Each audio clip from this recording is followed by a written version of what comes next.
Хей, всем привет, я Humid Peach, и сегодня будет необычное видео для моего канала. А если конкретно, то мы поговорим с вами о традиционном стиле и диджитал. Какие есть минусы и плюсы в этих направлениях, а также с какими трудностями сталкиваются люди, работающие в диджитал.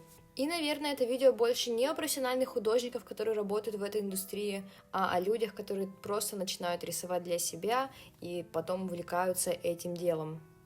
И для начала я хотела бы рассказать о материалах, которые я использовала для этого видео. Это iPad Pro и обычный Pencil. Работаю я в программе Procreate. Это достаточно функциональная программа, потому что вы можете и делать иллюстрации, и делать даже анимацию. Также у меня есть опыт работы на обычных экранных планшетах и обычных графических планшетах, которые просто досочки без экрана. Сама я не очень часто рисую в диджитал, потому что мне ближе, наверное, больше материалы, и в целом как-то у меня пока это не зашло. Но впервые я попробовала графический планшет около 5-6 лет назад. Тогда я выполняла некоторые иллюстрации именно на нем и какую-то даже работу. Сейчас же для меня этот материал больше как просто хобби и попробовать что-то новенькое. И поэтому в этом видео я расскажу вам не только про диджитал, но и покажу вам свои старые и новые рисунки, которые, конечно же, почти всегда не законченные. Если вы новичок и совершенно не знаете, что такое традиционный стиль и диджитал, то я думаю, это видео поможет вам определиться, в каком направлении вы хотите двигаться. Что же такое диджитал? Если простым языком говорить, то это просто рисование в каких-то программах на планшетах с помощью пенсилов. По сути, вам необходим только планшет и специальная ручка, больше ничего не нужно. Если же это графический планшет, как вот этот, или это экранный планшет, то к нему, скорее всего, понадобится компьютер или ноутбук, чтобы подключить его. Традиционный стиль – это же когда вы в реальной жизни рисуете на бумаге, холсте, красками, карандашами и любыми другими материалами. Вот, по сути, и все отличия, это просто разница в материалах. В первом случае вы используете компьютерные цифровые технологии, а в другом случае вы используете обычные материалы для художников. В своем инстаграме, телеграм-чате я решила спросить у вас, с какими трудностями вы сталкивались, когда рисовали в диджитал, и получила небольшой список стереотипов. А чтобы было удобнее, я решила распределить их на плюсы и минусы в этом направлении. Так что в этом списке будут не только стереотипы, но и в целом какие есть полезности, а какие не полезности, если вы рисуете в диджитал. Поэтому давайте начнем с плюсов. Первое. Удобнее для иллюстраторов и аниматоров и тех же людей, кто работает в индустрии. Вы сможете намного быстрее обрабатывать, рисовать и корректировать свое изображение. Многие отмечают, что именно диджитал искусство, оно намного ярче и насыщеннее по цветам. Потому что многие вещи намного сложнее сделать, имея обычные материалы. И, наверное, самый любимый пункт из плюсов – это то, что намного легче изменить и поправить ваше изображение. Есть такие инструменты, как пластика, которые помогут вам с легкостью изменить ваше изображение. Многие отмечают, что в диджитале намного проще рисовать, чем в традиционном стиле. Ну а кто-то говорит, что это намного дешевле. И действительно, возможно, это и так, потому что, когда вы рисуете в традиционном стиле и вы любите экспериментировать, то вам понадобится действительно очень много материалов. Но рисуя в диджитал, вам понадобится только планшет и пенсил, как я и сказала ранее. Вам не будет нужно покупать каждый месяц какие-то новые материалы, которые закончились. У вас, грубо говоря, есть один материал, который никогда не заканчивается. Ну, только если редкие случаи он сломается. И на самом деле, слушая все это, ты понимаешь, что диджитал очень удобная штука, потому что она помогает тебе упрощать многие вещи. А вообще, если вы рисуете в диджитал, то, пожалуйста, напишите, какие еще плюсы вы заметили для себя. Ну, а что касается минусов, то на самом деле здесь все не так однозначно. Когда же я читала комментарии о том, какие минусы люди замечают, то оказалось, большая часть стереотипов находится именно в этом разделе. Но и какая-то часть действительно является правдой, но на самом деле она такая некритичная, что они даже не считаются минусами, как по мне. Но давайте я перечислю, какие же минусы люди заметили. Первое – это то, что рисование нереалистично. Ты не ощущаешь, не знаю, запах бумаги, ты не можешь ощутить вот этот шорканье карандаша, или, я не знаю, запах краски, кто любит. Или ты просто не ощущаешь тех чувств, которые ты ощущаешь при рисовании с бумагой и карандашом, грубо говоря. Также некоторые отмечают, что диджитал искусство не подходит для всех видов иллюстраций. Тут я не могу ничего точно сказать, потому что я не работаю в этой сфере, и, возможно, человек и прав, потому что иногда люди любят рисовать иллюстрации живыми материалами, типа акварельные иллюстрации, гуашью, маслом. Наверное, маслом это очень сложно и долго. Но, думаю, большую роль здесь играет, какую итоговую картинку хочет видеть художник. И, конечно, если он представляет себе такие акварельные легкие разводы, и он не умеет это реализовывать в диджитал, или нет способности такой сделать это в диджитал, то, конечно, он выберет живой материал. Есть также интересный минус, это то, что нет души в этом. Как вы думаете, есть душа в этом или нет? Ну и в целом главный минус и стереотип это то, что многие люди не считают диджитал искусство как искусство. И последнее, я не знаю, куда отнести признак читерства. Это плохо или хорошо? Потому что обычно люди, которые рисуют в традиционном стиле, говорят так: фу, он читерит, он не сам рисует или что-то подобное. Хотя, мне кажется, такие люди, наверное, просто не знают, что такое рисовать. И, конечно, я не говорю это в обиду кому-то. Но с другой, читерство, да почему бы и нет? То же самое вы можете делать в традиционном творчестве. Если для вас читерство это типа поменять цвет одним кликом или пластикой изменить ошибочные формы на правильные, или быстренько отразить рисунок для того, чтобы посмотреть, где же у тебя могут быть ошибки. Мне кажется, все это звучит как огромный большой плюсик. Да и на самом деле, если задуматься, вы можете делать то же самое в традиционном творчестве. Например, вы можете показывать себе рисунок через зеркало. Так вы тоже сможете отразить его и посмотреть, где же у вас ошибки. Или, например, вы можете сделать фотографию в ЧБ, например, чтобы разобрать ее по тону. Или вы можете сделать просто фотографию, потому что на фотографии обычно видно сразу все косяки. Тем более, используя плотные материалы, такие как акрил, гуашь, масло, вы также можете перекрыть любой цвет, который нанесли до этого. Да и к тому же проще изначально сделать предварительный эскиз по цвету и композиции для того, чтобы не делать ошибок в процессе. И работая в диджитал, вы не избегаете этого, вы просто подбираете это все в процессе. Конечно, возможно, это не так просто, но почему бы и нет? Это, равные вещи. Так что, думаю, в комментариях вы мне поможете найти новые плюсы и минусы или, возможно, стереотипы, с которыми вы сталкивались. Но, если честно, чем больше я читала ваши комментарии, тем больше я приходила к тому, что такие стереотипы обычно беспочвенные и не особо логичные. Даже про то читерство, про которое я только что вам рассказала. Но что касается ощущений, то, не знаю, мне кажется, это спорный вариант. Конечно, я сама люблю рисовать в традиционном стиле просто потому, что люблю. Мне это нравится, и, наверное, по большей части, потому что я люблю именно итоговый вариант, как он выглядит. У меня просто не получалось пока нарисовать в диджитал так, чтобы мне понравилось. Возможно, эта техника не та, возможно, у меня мало опыта, или в целом пока не мое время. Но думаю, это нормально. Главное — искать себя. Так что вывод напрашивается сам собой. Рисуй тем, чем тебе нравится. Вот и все. Не слушай людей, которые обесценивают и недооценивают творчество, в каком виде бы оно ни было. Любое обесценивание труда не должно быть нормой. Кстати, был очень интересный комментарий от человека. Он написал, что ему не нравится диджитал-искусство, потому что многие художники просто перерисовывают фотографии. На самом деле то же самое происходит и в обычном рисовании, так что это не относится только к одному направлению.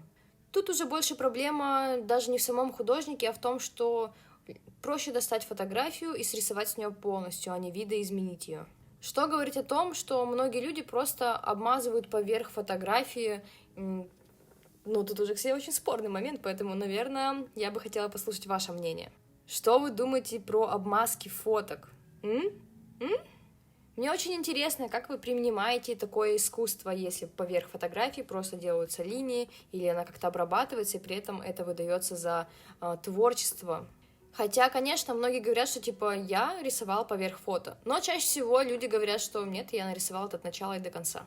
Но думаю, это совсем другая тема. Но мне будет очень интересно послушать, что вы думаете об этом и о том, что касается диджитала в целом.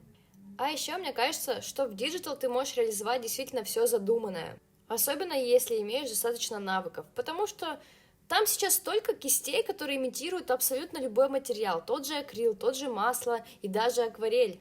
Да и потом, если тебе не хватает ощущения реальности, то ты можешь это напечатать и также потом разрисовать дополнительно поверх красками. И это будет все равно считаться творчеством, искусством и картиной. потому что в любом случае ты приложил к этому руку, ты создал что-то новое и необычное. И знаете, мне кажется, планшет — это прекрасная вещь. Ты можешь рисовать в любом месте, тебе не нужно таскать кучу материалов с собой. Да и особенно для практики, мне кажется, это очень полезная вещь. Но хочу добавить, что если вы уже умеете рисовать на бумаге и хотите перейти на планшет, то, думаю, вам не составит труда привыкнуть к этому. Не спорю, в первое время может быть трудно, но это вполне поправимо, если вы будете много рисовать. Да и к тому же, если это поможет реализовать ваши цели, то почему бы и нет? Но я от многих слышала, что если ты умеешь рисовать в диджитал и потом переходишь на бумагу, то бумага дается еще намного сложнее. И там уже как раз-таки случаются у многих трудности. Если у вас был один из вариантов, то, пожалуйста, напишите, действительно это так? Было ли вам сложно переходить с бумаги на планшет или с планшета на бумагу? От себя могу сказать, что я, если честно, очень быстро привыкла к планшету, и что я не умею рисовать на бумаге, то я не умею рисовать и на планшете. Так что тут все просто. На этом видео не заканчивается. Сейчас продолжится процесс рисования на планшете. Надеюсь, вам понравятся мои рисунки. Да, иногда я экспериментировала, а иногда нет. Ну, надеюсь, вам понравится все равно.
Так что надеюсь, вам понравилось такое видео.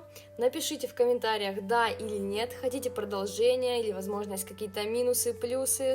Короче, я жду ваши лайки и дизлайки, и, конечно, не забудьте подписаться на мой канал, или, например, мой инстаграм, и также у меня есть Patreon. И в последнее время у меня вышла моя книжка, которая поможет вам научиться рисовать портреты. Все актуальные ссылки вы сможете найти ниже под видео. Всем пока!